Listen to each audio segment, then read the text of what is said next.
Hello, I'm Bob Ross, and I'd like to welcome you. First of all, let me take just a moment to thank you for allowing me back into your homes. If this is your first time with us, let me extend a personal invitation for you to drag out your oil paints and paint along with us each week. Let's go over to the canvas here and let's get started. I believe, every day's a good day when you paint. I believe,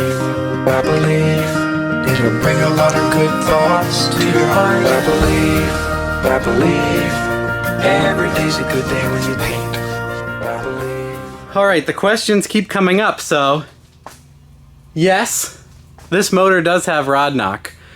It didn't do it initially. If I let it sit a couple days and start it cold, yeah, it's nice and loud. I'll get it on video for you. It certainly knocks. Oh man, it's nice when you first start it. It's been sitting for days.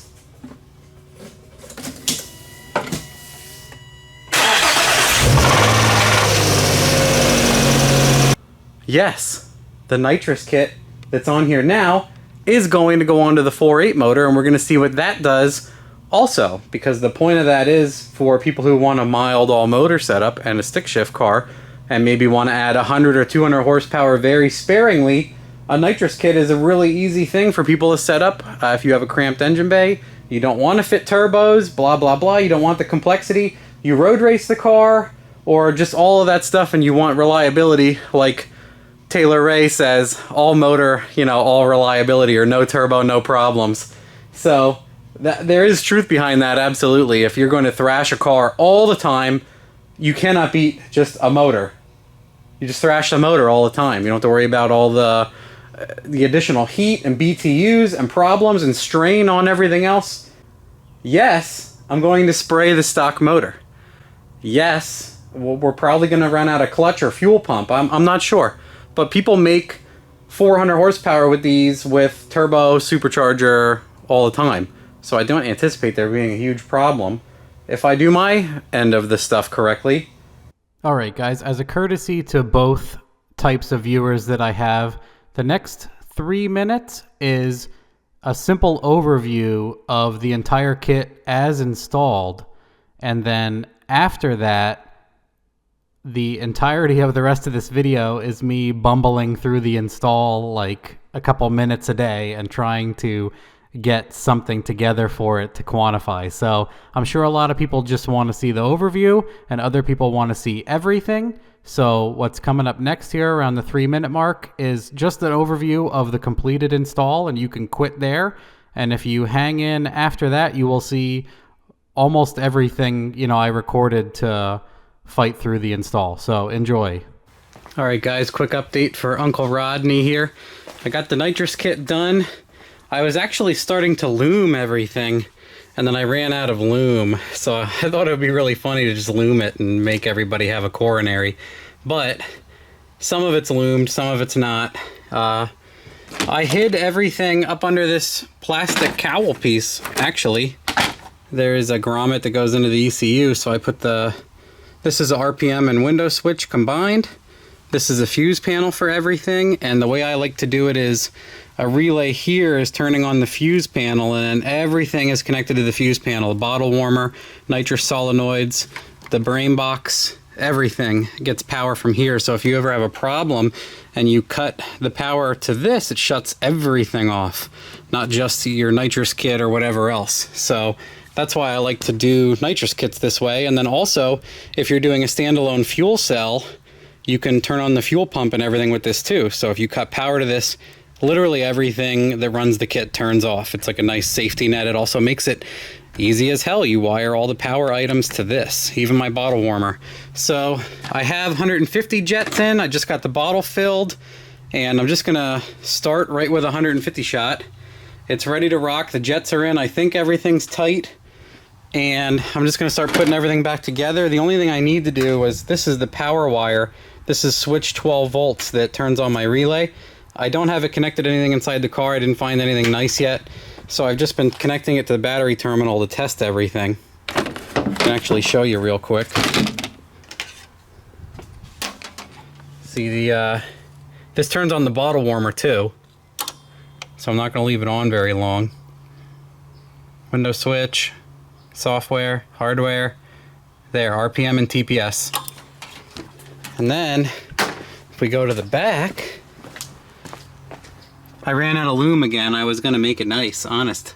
But I got my bottle warmer here, and then I don't have this stuff tight. I wanted to show you, that's the relay that turns the bottle warmer on and off. This is the switch that turns the bottle warmer on and off. That's nice too. So when it's under pressure, it kicks the relay on, and then when it hits the right pressure, it kicks the relay off, so the bottle temperature is always consistent. So we'll make sure everything works, and maybe one day we'll clean it up, but pretty nice for now. Pretty nice for me anyway. And I'm excited to just sauce this thing. I don't think I'm gonna even test it on the street. I think I'll just go straight to the dyno just in case Uncle Rodney wants to visit, you know what I mean. So we're ready to go. Otherwise, I got a nice video of me doing most of the kit. So this is at the end, obviously, but just going over everything. Nitrous feed line, fuel line, everything's doing good. Nothing's leaking, car's running for now. We'll see if we can fix that.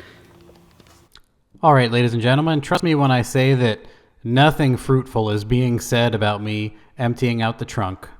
I am finding some tools and fuses and not really anything very interesting, and removing the tire, and I see like some weird radio equipment or something. I don't even know what it is on the left. Feel free to let me know. It seems like an amplifier or some stereo stuff underneath the plastic on the left. And the right had all of the jack and other things that I removed, and I decided to put the bottle on the right side and then drill a hole. I'm going to show how I did that and skip through because, man, it was hot this day and I did not get a lot of sleep and I was just brain dead and struggling. So I pulled this side and I was like, well, for now, oh, I found a little Cobalt, little 3/8 breaker bar. Yay. I'm like, man, I'm just going to cover that other side back up, put the bottle on this right side. That's basically what I decided here in so many words or less. All right, so here is the brackets in the feed line, and a relay and miscellaneous hardware, switches, wide open throttle micro switch, mounting brackets, everything you can think of. What we're going to do is hopefully not ruin anything. Put it all aside. I just want to put my bottle brackets on the bottle and figure out where I want to put the bottle.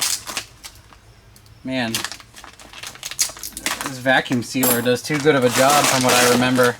We got power wires, we got a relay, we got bracket number 1.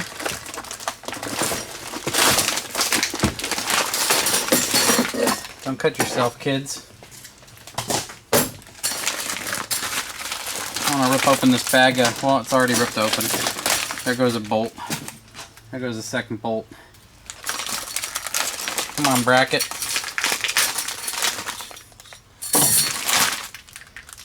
That's some high quality vacuum packing right there. What do I get? What kind of jets do I get? 35, 50, 75, 100, 150, and 200. Nice. I already have like a fishing tackle box of those things. It's always nice to guess. I'm gonna get more. Usually what I do is I start with a 100 shot just to make sure the jetting and the kit works, and then, you know, go from there. Pretty much any V8 car, most modern V6s will take a 150 shot, no problem. And then I would say, just from experience, say if this thing makes, what, 220, 230 rear wheel, you can probably spray it with 200 or 230 rear wheel, no problem. The issue you're going to have is it's got to be in a good spot in the intake, and there's some other stuff to consider there so it doesn't puddle like a son of a bitch. And using a window switch and wide open throttle switch in combination will stop you from puddling it in the intake and burping the intake off the car. So those are the big things you just got to be safe with, and then you're good. There's a giant rubber plug right here. Maybe I could put the bottle sideways right there at the end of the trunk and put nothing in the trunk. It'd be nice to put it in the back here, as long as there's nothing like the fuel tank straight under it where it's too hard to get the lines out. Put the bottle all the way in the back of the trunk so that the front is still usable. Or a lot of times they tell you to mount it like this, because there's a siphon tube in here, comes down the middle of the bottle and sits in the bottom. That's where it picks up the nitrous. And if you're going to be racing and the bottle's this way, it can actually push the nitrous away from the siphon tube. So you always usually want to mount it valve facing the direction you're going to be accelerating in. You might not have known that, but that's a quick tidbit. So it'd be nice to maybe tuck it in the corner. If I can, there's like a wheel well and some other stuff in here, but no problem, we'll figure it all out. Get these brackets on. So the tall one's gonna go in the front. Let me, I'm gonna find like a little box, put all this stuff in, like a post office box. All right.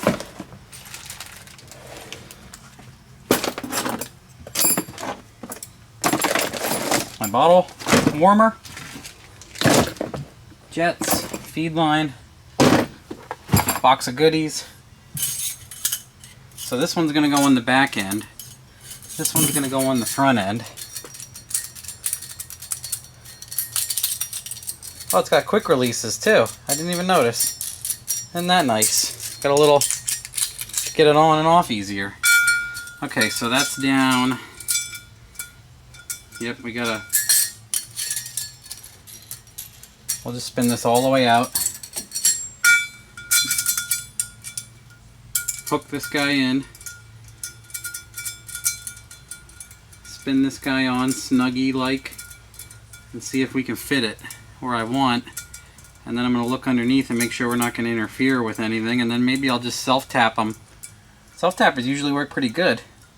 Nuts and bolts are obviously nice, but other times I've actually welded, I've scraped away a little bit of the paint and I've welded a bolt sticking up and then just, you know, put a nut down on top, but that's not very easy to do. A lot of times it's easy to get this where you want, mark it with a marker, take the bottle out, blow a self-tapper straight down when the bottle's not in the way.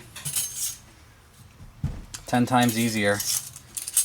Alright, we're gonna spin this guy off a little bit, disconnect it from this, spin it all the way out, and we gotta line these up. What I'm gonna do is I'm just gonna lay it flat so they both kinda sitting flat. Spin this guy on. Dun, dun, dun, dun, dun.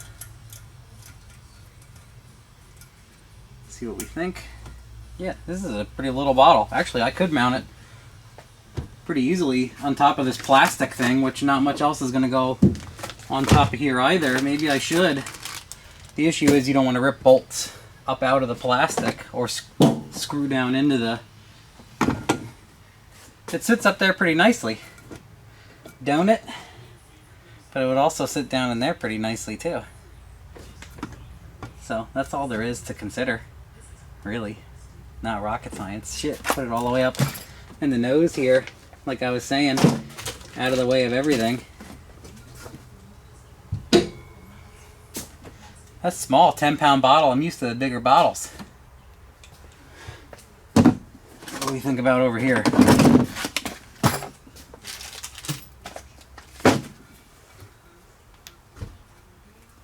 Right up there in the nose. I kind of like it down there in the corner. It's probably where I'll end up putting it. Yeah, just screw them down. I might even be able to put the front self-tapper in as is. And then let's take a look underneath here. Alright, this was hard to film while I was reaching in here, but I just put self-tappers in with my nice right angle Milwaukee and did the others with the 12 volt impact. Are we getting enough product placement here yet? And the bottle is semi-secured just like that. It's just the straps are not totally tight, but that's just the wiggle you get. The things are almost totally tight. It's not going to come flying out of here.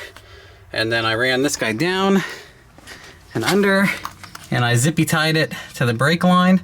It should clear everything here. I'm gonna, you know, go over this stuff, but This hasn't been hit at all, so I doubt this control arm is just going to pinch the line off.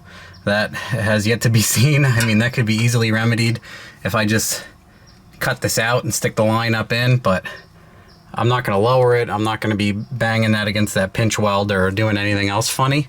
And then this was actually able to go under the subframe for the IRS and out the other side of the gas tank. And I had a little gap here before I got, these are the stock fuel lines. There's a little bit of a gap here, but I got from a gracious viewer these Christmas tree body mount bits, zippy ties with Christmas trees in them, so I didn't even need to drill anything. There's already like little bolt holes here, so I'm just gonna zip tie these and shove them in there, and it'll hold it up out of the way on its way to the fuel lines all the way up front, and then the line is up in the engine bay, and we'll continue on from there. Here is the key component. You can see it says Universal EFI single nozzle, and now this is a wet kit because it is a fuel and a nitrous solenoid. And then, as you can see, the nitrous nozzle itself has fuel and nitrous inputs. This is the T-fitting I was talking about. This is where you cut the fuel hose. What's nice is theirs even comes with a 4AN bugger on it, braided or barbed fittings, hose clamps, everything. And what's also cool is their universal kit comes with a bulkhead fitting, making it easier to install this in rubber tubing. We'll show that later too. A lot of times you put this in some rubber tubing and you get a leak, or it wants to, a lot of people don't realize it's about 1,000 psi. Maybe not what's coming out of the nozzle here, but there's 1,000 psi of nitrous built up against this, and sometimes when you activate these, they can leap right out. They just boop, they just shoot out. They're under so much pressure. So it's nice to be able to, if you're putting this in a rubber intake hose, this is a bulkhead fitting, you screw it together, it clamps the rubber in between, and then you put the nozzle in. And almost always I've seen with a nitrous kit, you have to watch your orientation. The fuel is where the stuff comes out, the fuel side. So you always want fuel, this guy, pointing towards the intake, the throttle body, because you don't want to be spraying in the wrong direction. It might even work, but again, like I said about puddling and stupid shit happening, the larger your nitrous shot is, the more prevalent this has to be. So let's get this shit out of here. Get these guys out.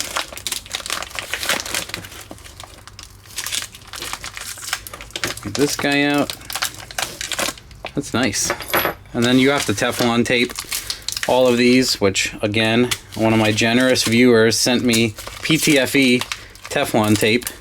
See this? This is the bulkhead fitting, and this is the nozzle itself. Classically, people just screw the nozzle itself in, or they ruin all the threads trying to put it into something, but this is what you would put in the intake tubing, make it easy on yourself. And then you would screw this down, you get a nice seal, and then again, that's the outlet of the nitrous nozzle, and it's on the fuel side of the nozzle. So you always want to be, this is the pokey bit that goes towards the intake, the throttle body into the engine. Yes, flow. And then here's all the inlets, outlets for the solenoids. And the solenoids themselves with the wiring attached. Let's try not to shoot any of these across the garage as I say that. We throw one. And you can see these are smaller solenoids. You might see some gigantic solenoids on a car, and that's because you need a bigger solenoid with a bigger orifice to flow a bigger shot of nitrous. So these are probably sized together about a 200 horsepower nozzle and about a 200 horsepower solenoids. This nozzle might be able to flow more, but that's one of those things. I like to use a plate when you're spraying over 200. I don't think the nozzle is the greatest for a huge shot, unless it's a really big single nozzle. And then the issue becomes distribution, which is why people usually use a plate or one of those pucks that goes in the intake, or direct port. And direct port nitrous means you have a nozzle set up for every cylinder. So that's what makes it easier to control distribution. It's spraying basically right on the valve like the injector. In a perfect world, I should say. Alright, so I'll show you how this goes in 1 second. Alright, now classically, there is a 4-to-4 hose.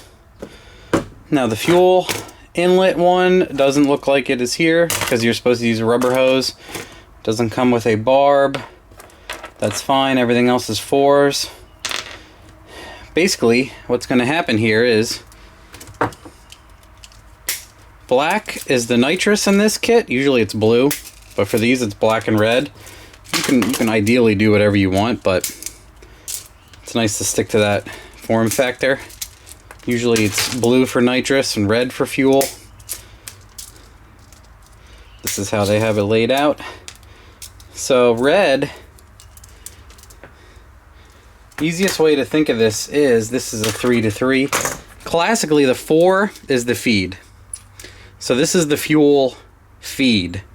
So what's going to happen is you're going to get the red fuel solenoid and you're going to go on the inlet and it's going to get a 4AN inlet.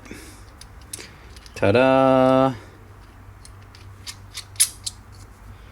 So this has the 4 and this is a 4 and this comes from your fuel source, which will be this guy.